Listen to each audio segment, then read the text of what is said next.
All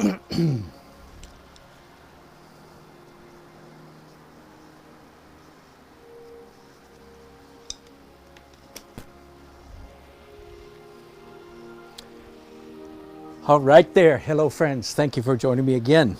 I'm back in my garage.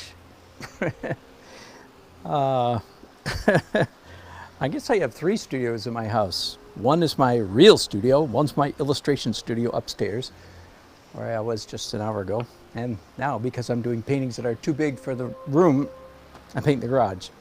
My garage is a royal mess. I'm essentially a neat person, truly. The mess in my garage shows a great degree of healing that is taking place in my psyche that allows me to live in a messy place, including my messy nose, evidently, without going crazy. Anyway, welcome, all you newcomers. I go, this guy's weird. All right, Daily Art Adventure number 641. Think of how much you've missed.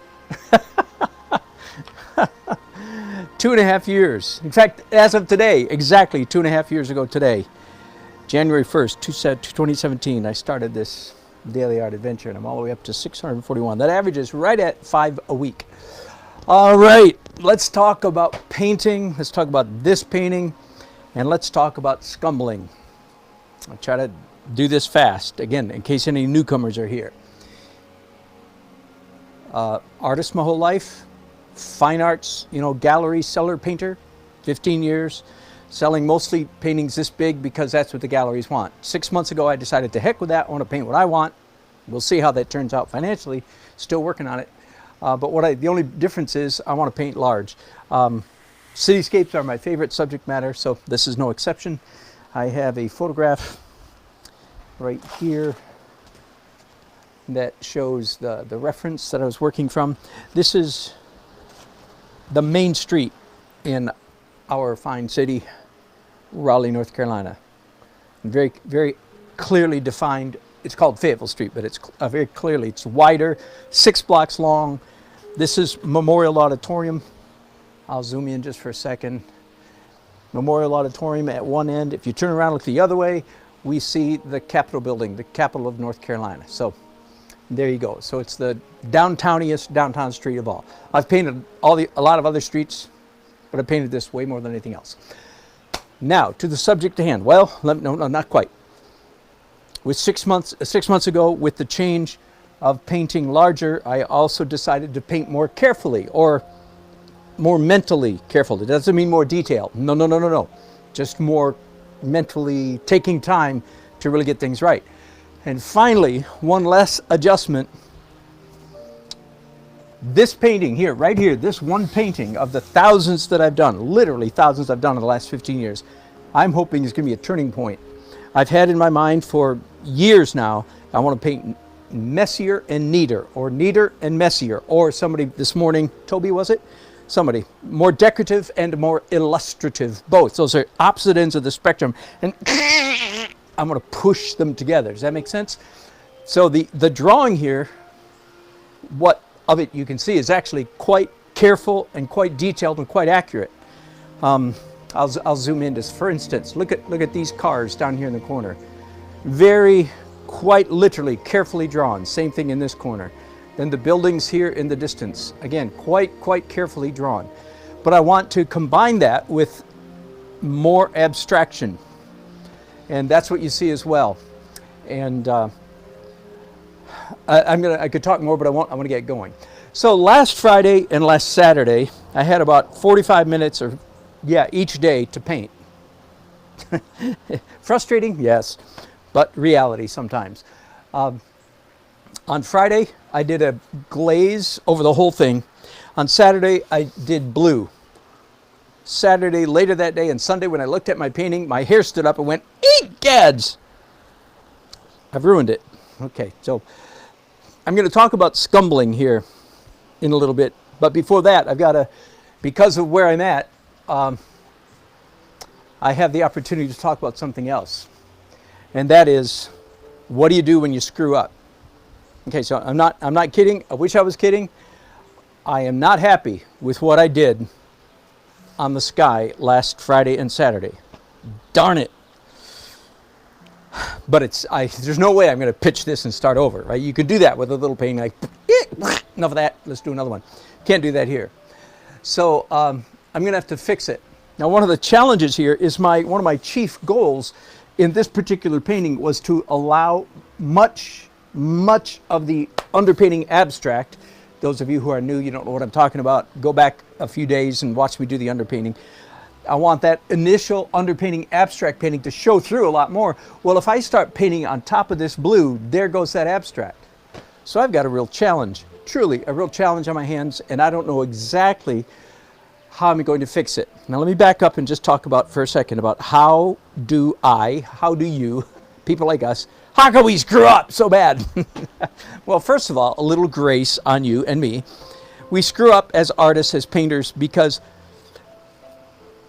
we have to keep our mind focused on about 79 different things, principles, objectives, goals in mind while we're painting. So while we're thinking on these 14, these 7 fall out. That's what happened here. I have another word for what happened here. I call this painting the barn. That is, I knew I only had 45 minutes on Friday and again on Saturday to paint, so I came in here and I painted really fast. Doggone it, that might have been my mistake. Because to paint the barn is, well, it's what happened here, is paint the sky, is I turned my eyeballs off too much. I turned my brain off and I just said, I just got to paint the sky blue. Now, I didn't do it. I did lighter down here and yellower down here, and I was thinking of color and so on and so forth. But somehow I was up too close. I was in it. I was in too close to it when I was painting. Didn't take enough trips back, 15, 20 feet to look at it, whatever. So I've ended up with a sky that is, first of all, covers up too much of the underpainting, darn, and it's a little bit too dark. So next question, that's how we screw up, mostly because we're thinking about something else and we screw up over here. So that's why we have to get as many of the principles of painting. Listen to this. You have to practice and practice and practice painting till the principles are subconscious. You do them automatically without thinking so that you can concentrate, focus on just a few at a time. That's called unconscious competence, by the way. Some of you have seen that diagram, four quadrants. That's as much as I'm going to say, but some of you have seen that in business education. Unconscious competence is where we want all of our painting to be, so we're just conscious about a few things. Okay, so how do we fix this? And here's the first thing I want to say to myself, because I'm in need of encouragement right now, and I want to say to you, fellow artists, so, King James Bible, gird up the loins of your mind. Hook it up, get it on. Straighten up and fly right. All right, get some spunk in that spine. Get your shoulders back and your head up and say, we're going to do this. Okay, so I mean that. When you screw up, you go, oh, I'm such a worm. I'm such a I'll never be good. No. Don't stop that. Don't say any of that crap. Don't beat yourself up. Don't put yourself down. Don't start moaning and groaning. No. Just come on. Man up or woman up. Just say, we're going to do it. Now, here's a couple words of encouragement. Every time you, dynamic, intelligent, volitional, gifted human being, infuse your soul, spirit, energy onto a canvas, the canvas is going to receive more of your energy. I know I'm speaking woo right now, but bear with me. I'll get practical in a minute. Every time I approach this canvas and put stuff on it with my mind, soul, spirit, gifting and everything engaged, more of me gets on the canvas. So listen to this. Just because I have to fix something that I'd rather not have to fix, I'm going to say, okay, well, this is an opportunity. I should be done with the sky and move on to other stuff. But darn it, I'm not done with the sky. So what does that mean? It means I'm going to put more of me, awesome, creative, brilliant, intelligent, volitional choice maker, infinite being. Yeah, that's my neighbors laughing at me. I'm going to put more of me onto this canvas, so the canvas is going to get better. Okay, so just first of all, that's you too. Okay, that's you too. All those descriptors of me are descriptors of you. Awesome creature, infinite, unbelievable human being. The universe has never seen the likes of you. and you're going to put some more reviews. So I don't know exactly what I'm going to do here. I've got some ideas, but it's going to be a work in progress, right? All I know is, first of all, I'm going to get myself psyched up and say, okay, darn, thought I was done with this guy. Evidently, this guy's going to get a whole nother layer of me. You hear me? And that's a good thing, because the more of me that's on this canvas, the better the canvas gets. The more of me that's on this painting, the better the painting gets. I don't mean more detailed or more realistic. No, it's just more of my essence, soulish essence, intelligence gets put onto the canvas. And that means it gets better. All right, so there's just a word of encouragement for you and me. And let's see what's going to happen. Now, I do have some idea where to go here, but believe me, it is not crystal clear. First of all, the whole sky needs to get slightly lighter. So I'm mixing up some titanium white and some phthalo blue. And I think I'll start right now down here at the bottom. But here's a huge but, is I don't want to cover up any more of the underpainting.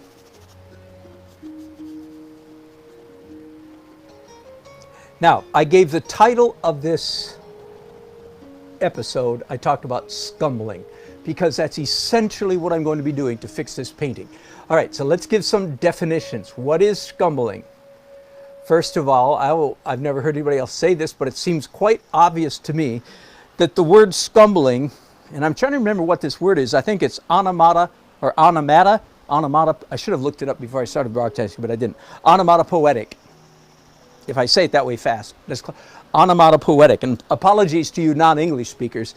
That is a weird English word, and one that, you know, we only learned in, 10th grade English class or something. Onomatopoetic, but I've said it now 4 or 5 times. Let me define it for you, okay? Onomatopoetic means words that sound like the sound they represent. Let me give you some. What does a cat say? Cat says meow. What does a dog say? Bark or bow wow. What does an owl say? Screech. Or a hawk. A hawk screeches. An owl whoo says whoo. All of those they're real obvious onomatopoetic. But I believe, only because I think I'm a hobby philologist, lover of language and how language works and develops. I think many of the words, probably in all languages, certainly in English, which is made up of basically, Latin, Germanic, Saxon, and French, Norman, anyway, French, German, and Latin. English is filled with onomatopoetic words. For instance, rattle. Like if you drive a car and the car's got a rattle, you say there's something rattling. What's it sound like? Well, it sounds kind of like rattle, rattle, rattle, rattle, rattle. See, the word rattle, which is onomatopoetic, subtly so. All right, so great big English lesson to say, scumbling. What does it mean? Well, first of all, it's onomatopoetic. It means it's an onomatopoetic word. Scumbling sounds like what it means. It means to scumble, okay? And it means, sorry, those of you who hate language, you're gone now. You are hating this. Those of you who love language are going, man, this is cool. Art and language both. All right. Scumbling technically is painting with opaque paint, like what's over there on my palette is titanium white with a little blue in it, so it's opaque. But I'm applying it very thinly. I'm scumble. Okay, so that's what scumbling is. All right, now let's talk about, in the title there on YouTube, I say when to do it and how to do it. I'm going to talk about both of those. And then, most surprising of all, when or why not to do it. Okay, so scumbling, when to do it, how to do it, and why not to do it. Of course, there is a time to do it, but okay, let's talk about, first of all, when do you want to scumble? Real easy. Number one, when you need something lighter. We needed something darker. You don't scumble, you glaze. You get dark with transparent. That's called a glaze. Scumbling is always an opaque paint applied thinly so the effect is translucent. Did you catch that? Opaque paint applied very thinly is translucent. And I think I can zoom in a little bit here so you guys can see a little bit better what I'm doing. And the lesson I've learned is move the camera. Don't just zoom in, because if I zoom in, I forget to zoom out. And I know you're getting a lot of glare there. Sorry about that. Can't be helped.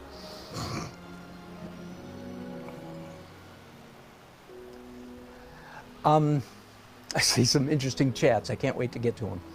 All right, so when do you scumble? Number one, when you have to get lighter, never darker. Number two, when you want to shift color, so not just value, but also color, in a direction. Warmer, cooler, redder, bluer, greener, whiter, yellower, purpler, and so on. So you want to shift color and values. Okay, so I'm doing mostly right now, I'm shifting values, right? And I'm going to zoom in just for a minute so you can see what I've done. So this is essentially what I'm showing you here is how to scumble. And I mean, I suppose you could do it with the end of the brush like this, but ooh, I don't even want to mess with doing that. Most of the time, by the way, if you've never noticed, about 99, 98, 97% of my painting is done always. I'm about to say it's done with the side of the brush, but it's always 98% with the blade of the brush, not the point of the brush. And yeah, you should do the same. I am not unique in that regard. You should. Most of the time, you paint this way. You don't paint this way. Whew, some of you are saying, "What? I've never heard of that before." Yep, glad you heard it today. All right, so the next thing is how to scumble, and that's what you see me doing. Of rubbing lightly over the canvas, just leaving just enough of the paint, like I could. The longer I rub, the more paint gets applied. So it's real simple, and I think I don't have to dwell on that. I think you guys all know that. Now I want to get to why not to scumble. Why don't scumble? All right. But why do you scumble? When you want something lighter and when you want to shift color. So value or color. How do you scumble? Like this. Just a little bit of paint on your brush. The longer I rub it in any one spot, the more of the paint will be imparted to the canvas, right? All right, now to the part I really want to talk about. Now, I can't demonstrate it right now because it's too early, but I can describe it, and I will demonstrate this later. Why scumbling should be a last resort. Whew. That's what I want to say. Scumbling should not, every time I say something like this, I think of some screwball young person. He or she's not screwball, but the university art department has turned them into screwball. And I can see probably every year, probably about 100 people graduate across America with a Master of Fine Arts degree, and their whole thesis is scumbling. All my paintings are all done with scumbling. Yeah, crap. Yeah, I don't care. That's, by the way, everybody should do while I am ranting and raving, let me rant and rave just a little bit more. How can you stop me? Everybody should do one palette knife painting, at least one. I did the whole thing with a palette knife. I'm sorry, the mockery just oozes out of me. Sorry. Everybody should do one palette knife painting and then get the heck over it. The palette knife is a tool. Use it as much as you want. But it's not like some badge. That's a sophomoric or immature attitude. Just use it. Good for you. Learn how to use it. Yeah, do one whole painting that's a palette knife. And then just use it as one of your tools. Okay, scumbling is the same way. Use it as a tool and then get the heck over it. Don't think you're doing some big fancy thing when you're scumbling. But here, okay, now, why do I say, I, Dan Nelson, do solemnly swear, why do I say you shouldn't scumble? And I'm going to zoom back in here. And I'm going to forget that I zoomed in, so forgive me. I'm going to move you in. Maybe change the angle a little bit so you're not getting so much glare. That's too much. All right. Why do I say don't scumble? There, because I propose to you that this right here is not, overall, it's not a pleasant texture. And I point here because it's easier to see. Same thing here. Now, some of you are saying, what? That looks like a fine texture to me. I know that's what you're thinking. So let me back up and explain why it's not a fine texture. People watch my channel because I don't have any opinions. That's a lie. All right. Scumbling is like Chicken Little painting. The sky is falling. Scumbling is non-committal painting. When you don't know what to do, then you just scumble because you're scared. It comes across like namby-pamby, weak, willy-nilly, no guts, no backbone, no spine painting, because you're not putting paint on the canvas. You're just doing what you see me doing, okay? This is not good painting. Now, it's necessary. I already went through that. Why do you scumble? Because doggone it, there are times when you need to lighten a whole big area of your painting. I don't mean like one little piece. I mean a bunch of it. I didn't say that earlier. I say when you need to lighten your painting. I don't mean when you need to lighten a square inch. No, I mean when you need to lighten a large area like this. Then you kind of, in my opinion, you have no choice but to scumble, because it would take hours to correct this using any other technique. All right.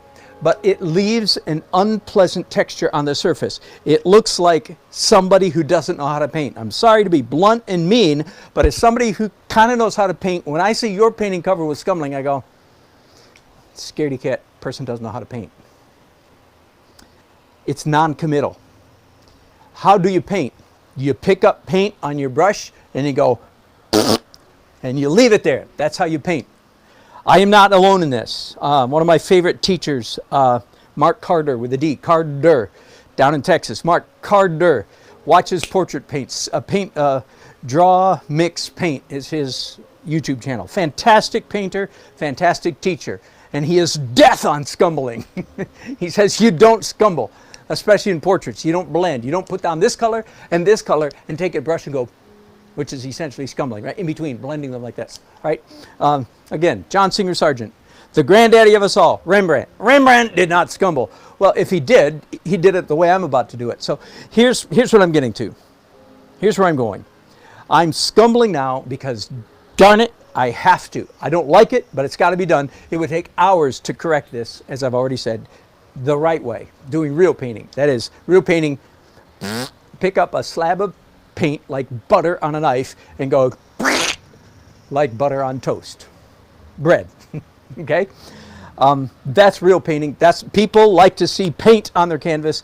They don't like to see so much this. Now, some of you say, well, what about like a William Bouguereau? No. I love William Bouguereau's paintings, and he's glassy smooth, but it's smooth. It's not scumble. That's as far as I'm going to go with a comparison to William Bouguereau. He's not an example of the opposite of what I'm saying. So let me tell you where I'm going after this, and I think I might. Well, let me talk. Let me talk while let me paint while I talk. Mixing up more titanium white, phthalo blue.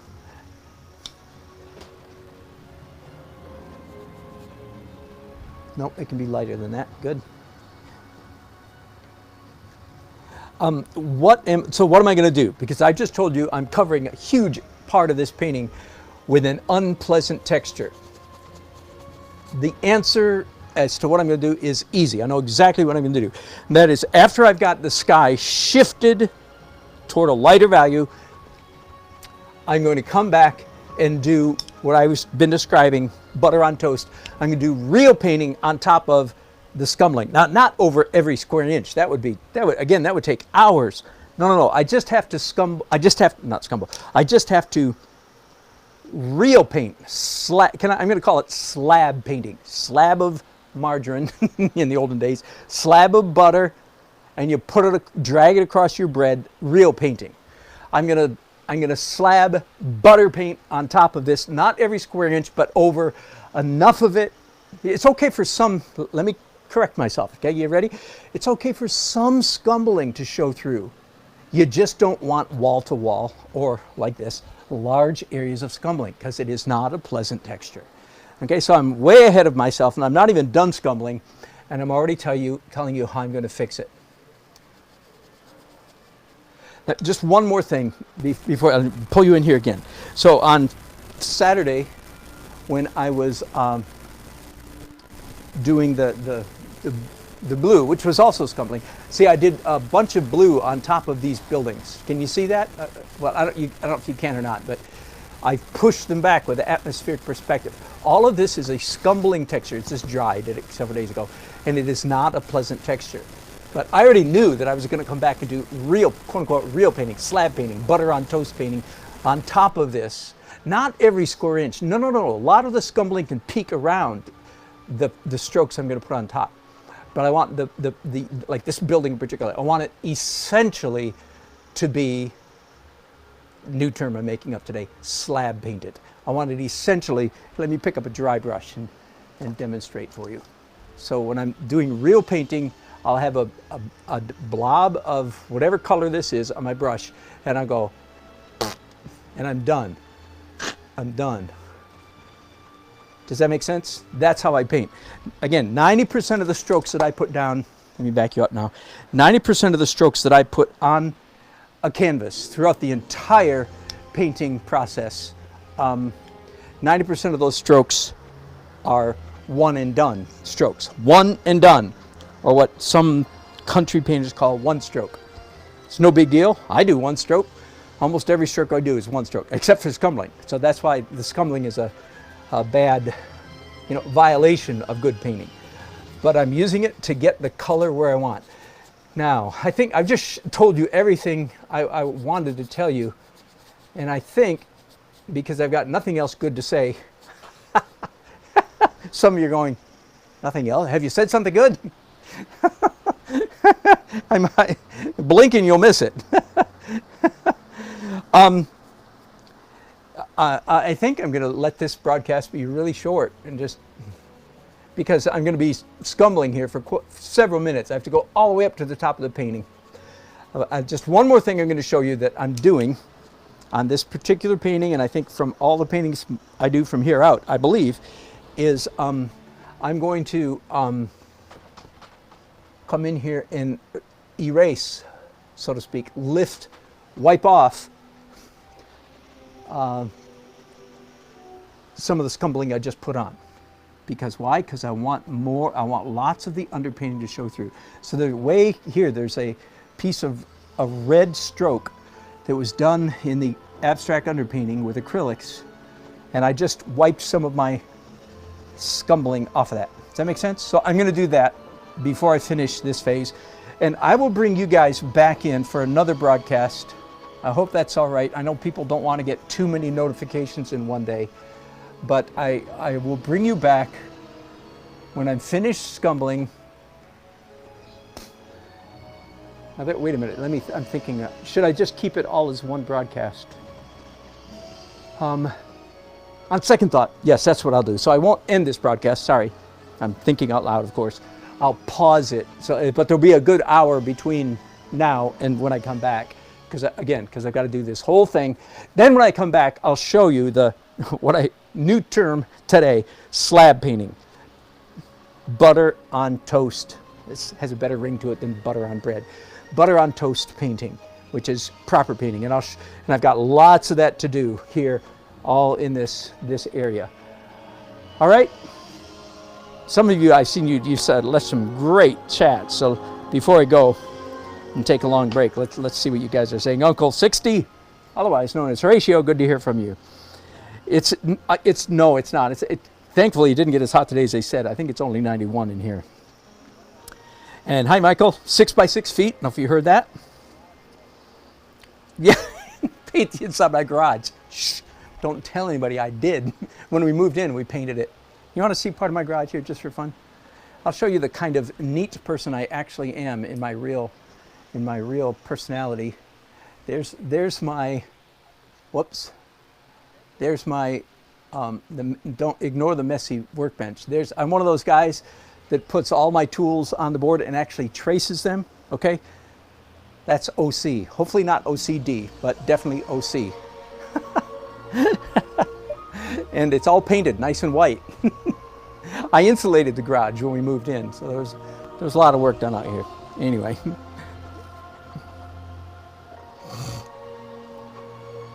And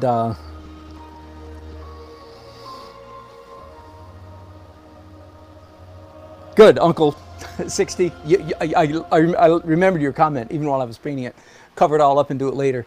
And that should have been, I should have finished this last Saturday, but then when I came back, I didn't like it. But yeah, you can still see some of the lines, and I want to make sure. Oh, by the way, I forgot to mention, there's one other thing. Besides wiping off some stuff, I will actually come and paint on top of my Scumbling some abstract marks. Okay? In fact, I'm looking around now for my oil markers. Oh, they're in the house. I'll go get them. Anyway, so I'll do all of that.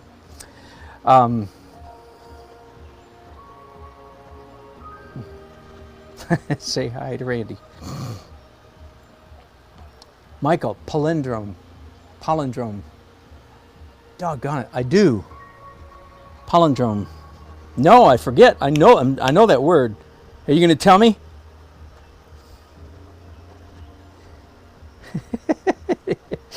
Erlinda.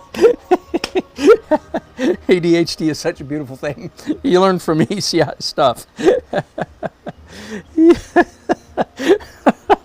Horatio says, my wife said, what is he talking about?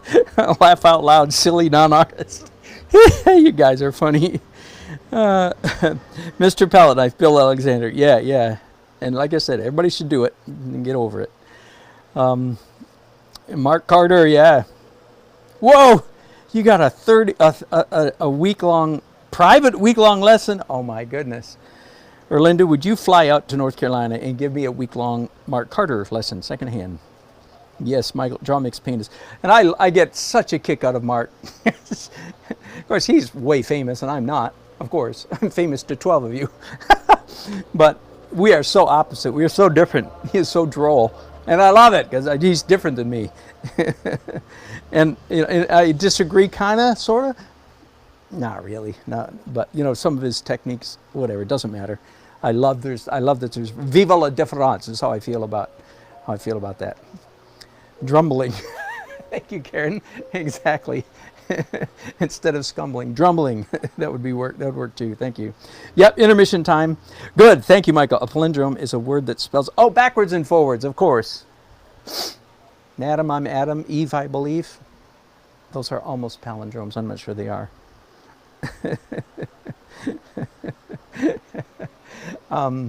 Scumbling backward. No, anyway, never mind. All right, that was great fun. Thanks, guys. Appreciate it. So yeah, intermission time. You're gonna probably a long intermission because I've told you what I'm doing. I'm gonna scumble the whole thing, then wipe stuff off, and then paint even some stuff on top of it. All right. And then when you come back, I will be doing what I will enjoy. Really, truly, will be real painting. Butter on toast painting, slab painting, one stroke, one and done painting. All right, thanks, bye.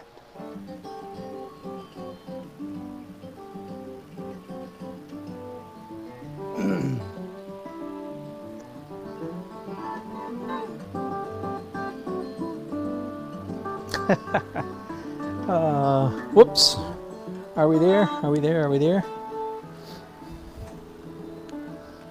Getting there. Hey, gang. Let me turn down my music just a little bit. I mean to ask you guys every once in a while, by the way.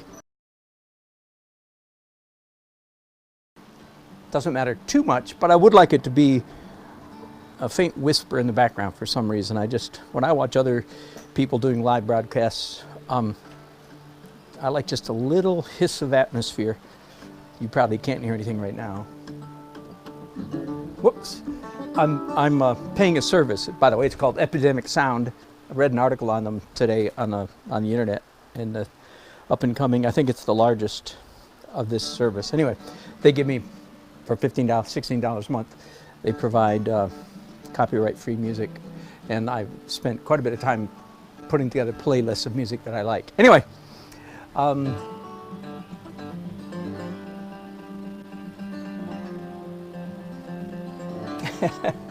Looking at your comments. By the way, somebody this morning mentioned Paul Talks. I think it was my earlier broadcast. So I won't waste time looking for it now. I just spent however long it's been, 2 hours listening to him. Good call. Thank you very much. All right. Let me tell you what I've been doing. And of course, this is a continuation of the broadcast that I started earlier.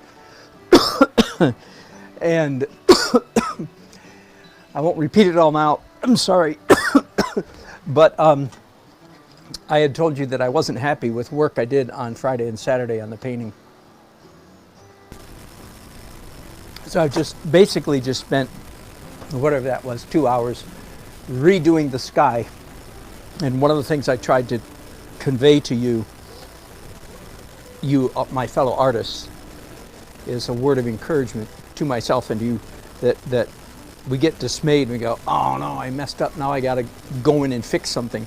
Remember, anytime you go in to your canvas, into your painting, you're applying more of your essence to that canvas. Means the canvas reflects more of you, which means the canvas gets better, not worse. And I'm going to pick you up off your stand for just a minute and give you a little bit of a rough ride, because I want you to see kind of up close what has happened.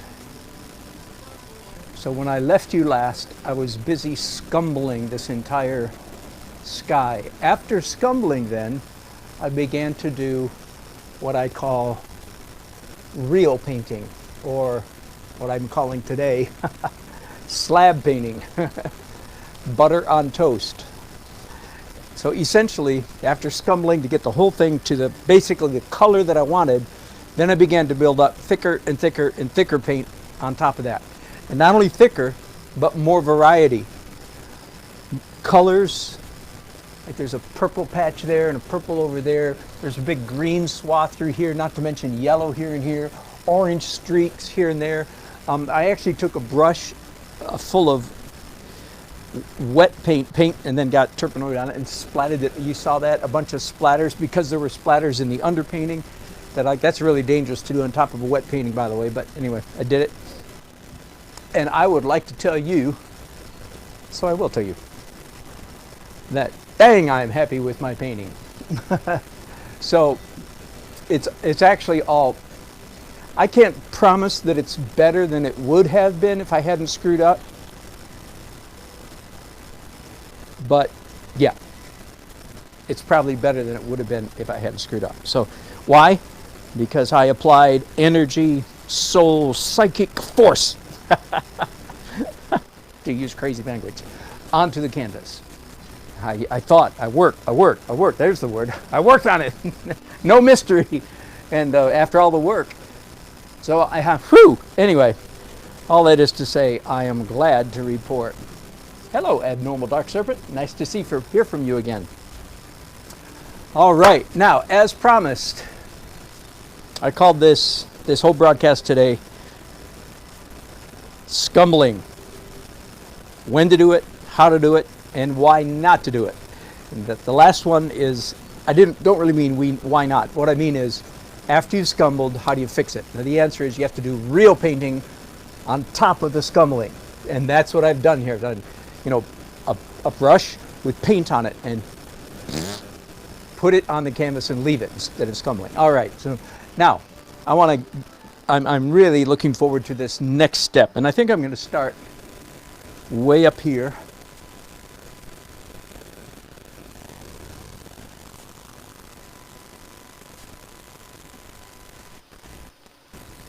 There we go. Hang on just a second.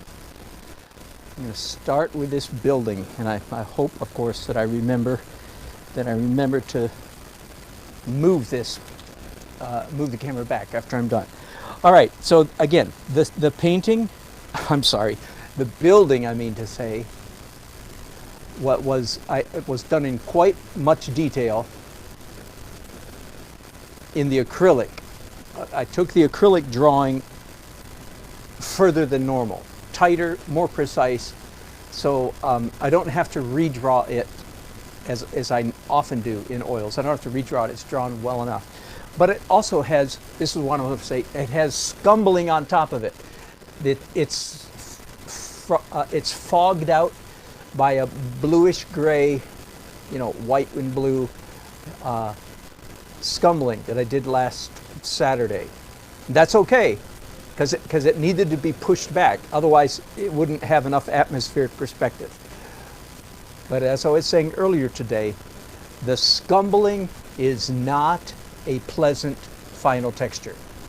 All right, so right now, I'm going to go ahead and paint on top of the scumbling.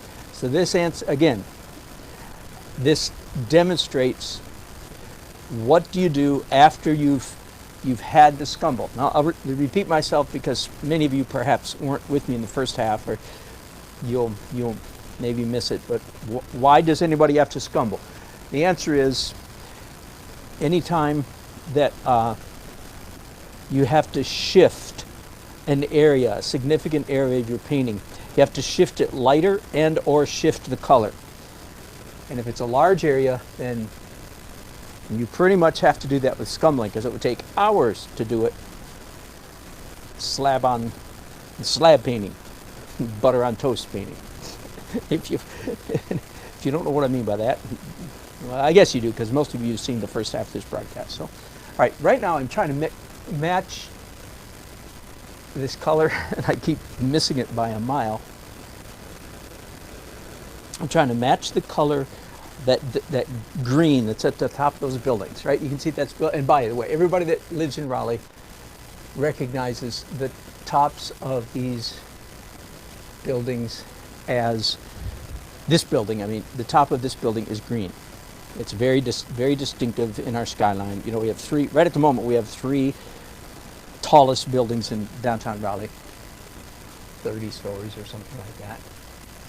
Not very tall by New York standards, of course, but tall for us. And this building has two green blocks, knobs on the top of it. All right, so what you see me doing right now, oh, you know what, I need to get a photograph. I bet I can tape it right up here. Let me show you. Oh, you good. I'm still in a frame there. All right. So what I'm doing now is what I'm calling real painting. It's subtle, so I'm not even sure how well you can see this, but it's real painting on top of the scumbling, which I guess by default then you would have to say is not real painting, if you know what I mean. I only mean that in a sort of a art teacher, professorial, snobby way. Scumbling does not leave a pleasant texture on the canvas. So you want to cover it up. Not all of it, not every square inch, just much of it. So that's what I'm doing now. So right now I have, the sun is hitting, of course coming from the left.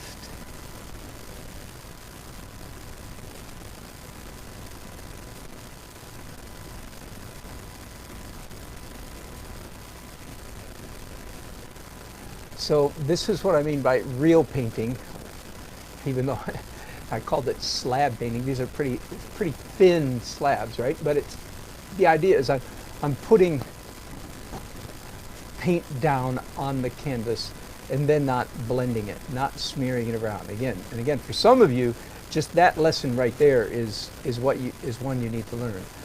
The act of painting is the act of making interesting marks. And brushy, brushy, brushy is probably the single worst mark you can make as a painter. You do not put paint down. I'm telling you what is good painting or what is bad painting.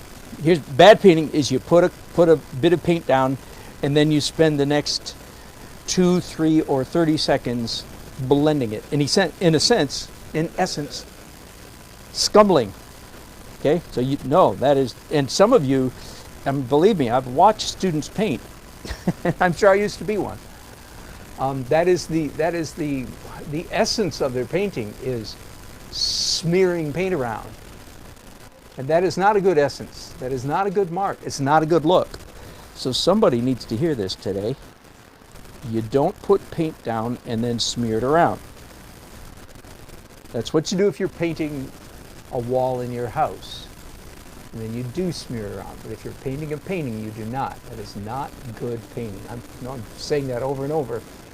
I have some passion associated with this because I've seen some really bad painting process. And it's to be understood. I mean, it's to be expected because people don't know what good painting is, and they tackle painting the same way they tackle brushing their hair, brushing their teeth, brushing their dog, brushing the walls when they're painting them, brushing their dishes, which is scrubby, scrubby, scrubby, scrubby.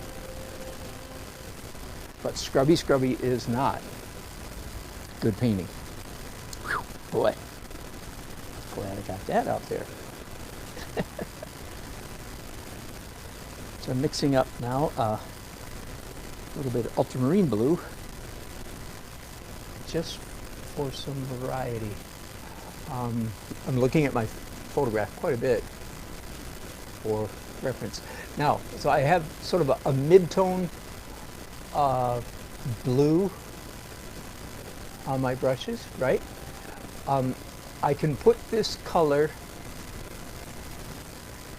anywhere as long as as long as I'm putting it on top of something that's darker than this.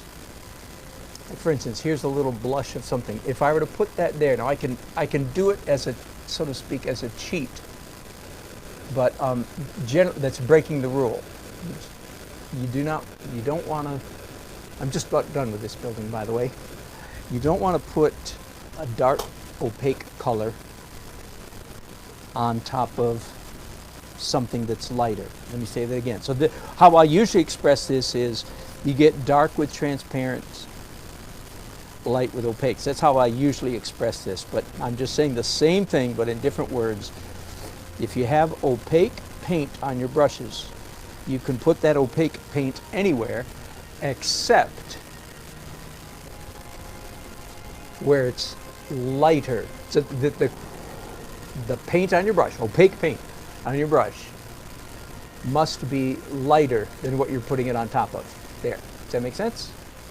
You don't dare put it on a place that's lighter unless you're intentionally creating mud, which actually you can do, but most of you, that's not what happens. You're not intentionally, because most of you are thinking, all right, now I'm just about done with this building again. I've backed myself into another conversation and in some cases argument about definition of the word mud. So you guys, my followers, have made me sensitive to the fact that the word mud is used to refer to many different things in the world of painting. Some people say, no, it's when you're painting wet on wet on wet on wet on wet, and you just pile up, your colors are muddy because you're mixing wet paint on wet paint. And that I can understand that makes sense. But let me tell you why I don't harp on I don't use that as my definition of mud. It's quite simple. The kind of mud that I am focused on mostly when I talk about it is the mystery mud. Okay, like that. One of the other definitions, which is when you're painting wet on wet and it just gets thick and all the colors run together. Yeah, here's my answer. Don't do that. In other words, it's a stupid easy fix. Just don't mix wet on wet on wet on wet on wet till you end up with mousy gray muddy colors. Okay? In other words, the solution is simple. Crazy simple. Don't do it. Okay, the kind of mud I'm talking about is the kind that is a mystery. So that's why this is the only kind of mud I talk about, is the mysterious kind. Like, I don't get it, I did everything right, but for some reason, I had this happen to me, by the way, 20 years ago when I first started oil painting. Just starting to oil paint. I was doing a realistic painting of a bunch of horses. It's kind of back in my, well, it's actually an ad for an ad agency, so they told me what to, but it fit in with what I liked to do back then. It was sort of a fantasy painting of a bunch of knights in shining armor, or dirty, dented armor, on horses, crashing through a stone wall. Got it? Just picture that. And everything was just hunky-dory, except there was this one horse. It was brown, and it was just the wrong color. And I couldn't figure out what was wrong with it. I kept painting it over and over and over and trying to fix it, because I didn't know it was muddy. It looked muddy. It's because I didn't know what mud was at the time. Mud is the misuse of opacity. So what had happened on that horse, it had been a certain color, dark brown, and I said, I want that horse lighter. Well, here's the way students think. But because I did it, because I know that's how I thought. I only want it slightly lighter. So I mixed up some dark brown paint that had some white paint in it. But because I only wanted it a little bit darker than what was there. Am I making sense? So I used, I like to say it. All right, I think I'm done with that building. See, so I did real painting. I didn't cover the whole thing. There's still quite a bit of the scumbling showing through, but it doesn't matter because there's enough real paint on top of it to make it work. Yeah, I'm gonna leave it for now. Of course, I can come back and do it. Let's just move over a little bit now to this painting. Oh, does it sound bad for you all? Whoa, whoa, whoa, whoa. It's not bad for me. It was in okay, my monitor. Let me check this. Sorry about that. Now you hear my music, I know. Sorry about that, gang. I'm gonna plug my power back in and see if that's the problem.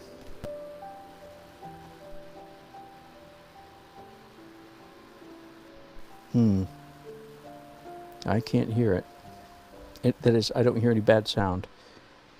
But I'll unplug my, sometimes when I have the power, my phone plugged into, is that better? Okay, thanks, David. David. Thank you. All right, I'm sorry, I have to move you a little bit because you're in my way. Good, thanks, David. All right, so same game here. So what I'm going to be doing mostly is trying to match, because this building is the color that I want and the value that I want. It's just not the texture that I want. There we go. There we go. That's simple, isn't it? I like the color, the value, and the texture. No, let me say it right. I like the color and the value, but I don't like the texture. Whew. Sometimes speaking trickier than you think. So I'm trying to mix up now an opaque version, slightly lighter than what's already there. That's pretty close. So it's kind of a dull green, thistle green, dusty green. Anyway, us artists, we don't care about names of color. And of course, so this is, again, today, the silly term I'm using is butter on toast painting, or slab painting. And I think it's more obvious here on this building than it was on the other one. Just putting the paint down, and that's it. We're done. Often I'll come back and just scratch it up, make a little mess.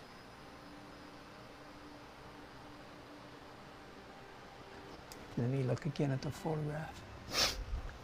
Yeah, there can be some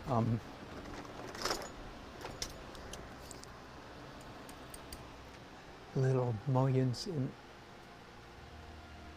in these windows.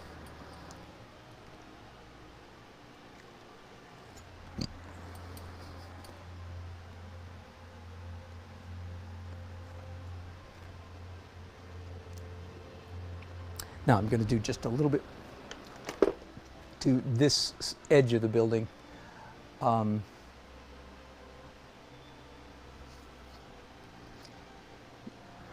so I'm going to add a bunch of blue to what I'm using here. By the way, I hope you all know that when you're mixing colors on a palette, as I am, and sorry you can't watch me, if I had 2 cameras I would let you see me mix, but when you're mixing colors like this, you're always, to an extent, you're always shooting blind. I don't know if this is the right color or not. Pretty close, a little more phthalo and a little more white. I say that because I want you students or beginners, because you miss it so often and you think you're dumb. Forgive me, I hope you don't, but I know a lot of students do. And you shouldn't. No, everybody misses it. We're all shooting blind. No, yeah, see, this is my 3rd attempt coming up to get the color I want.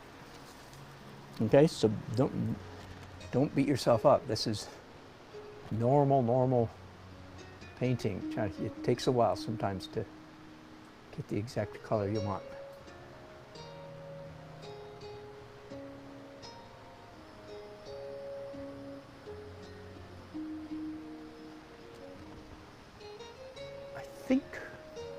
I think that's just about the way I want it.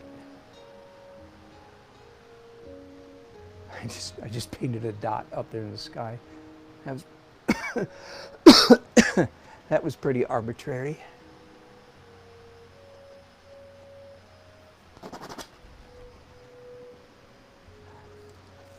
All right, I'm going to go back to this dull green color to do a principle, a practice. I think it's a practice that I almost always do, which is when you're around the world, as I am now, of opaque painting, right? Everything up until this point has been transparent acrylics and transparent oils, but now I'm painting opaque. So in the realm when you're in opaque, don't forget to do this one neat trick. After you've, that wasn't light enough, so make it lighter.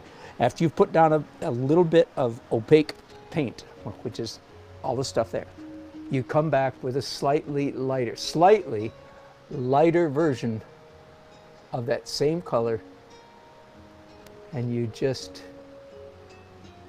put it on top, not of the whole thing, just here and there and here and there, so that now it's 2 colors that are close together, but it's separated. One is slightly lighter value than the other. Does that make sense? That makes it look like a painting.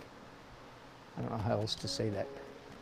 You know what I'm going to do? I am not happy with that edge of the sky. I'm just going to try to mix up a pale phthalo blue here. See if it's ooh, pretty close. Good enough. I want to skinny that building up a little bit.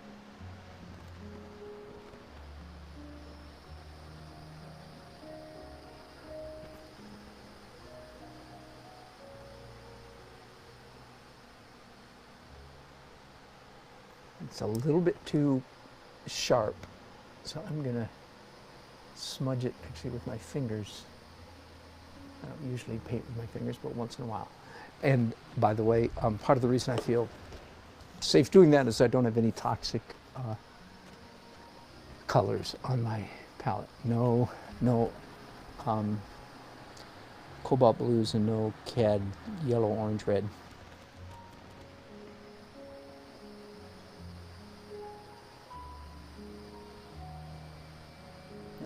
about going off screen on it.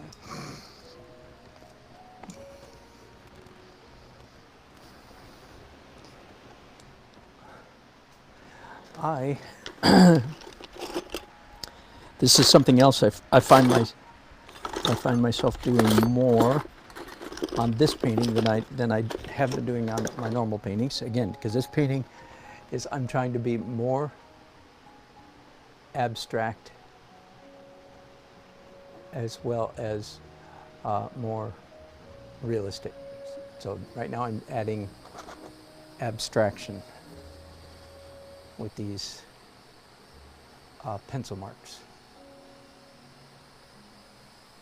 Does that make sense? So the purpose of this. So I am sure that's a roof line, but it's crooked, and then I did a random thing, and here's a strange shape over here. I'm going to add another mark right there. And then I'm going to cover it up a little bit. There we go. Okay, so using pencils is not regarded as a traditional approach to oil painting. You regulars know that. I say it every time I use a pencil, I'm telling you, this is not normal.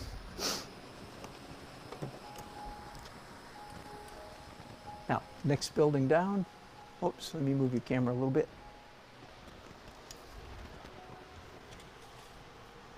So here's a dark building, ends here. It's in front of that building. Makes sense? And let me look at the photograph again. Yeah, it's considerably darker. I'm going to change gears here a little bit. I do want to make, after I scumbled on top of this building, now I want to making it lighter. Now I want to go back in and actually make it darker again. That's legal, right? So I'm mixing. So now I have liquid on my brushes and a mixture of various blues and browns, because this building right here, whoop, that's too black and too brown. I need more blue in that mixture, and probably a little bit more liquid. So I'm painting like a watercolorist now. Does that make sense? In watercolor, all of your darkness comes from the pigment mixed with water. And the less water, the more pigment, the darker the brown. The more water, the less pigment, then the lighter, did I say brown? The lighter the value, okay? So I'm painting like a watercolorist right now, using, instead of water though, I've got liquid on my brushes. Yeah.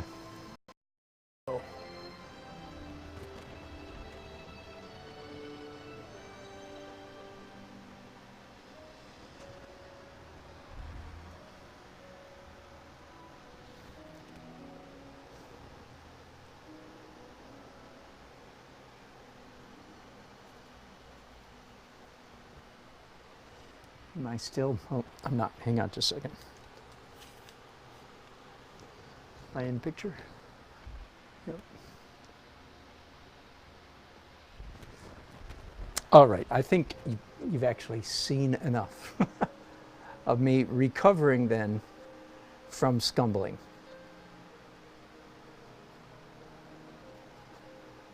The essence of good painting is making interesting marks. I can imagine a beginner perhaps watching me now and say, man, can't he make those lines neater?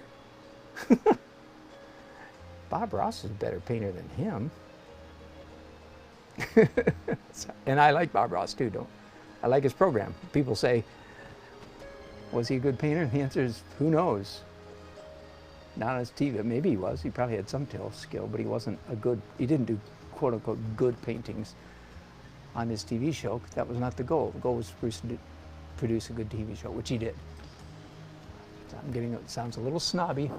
That's the truth.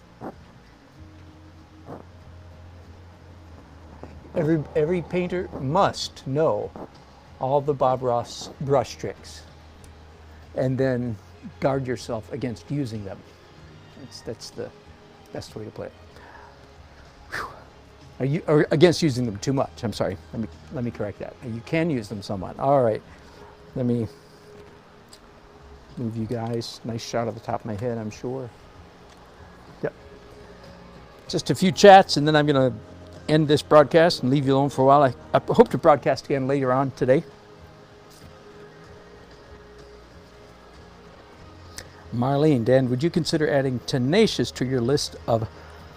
Yes, I would. That's a great word, tenacious.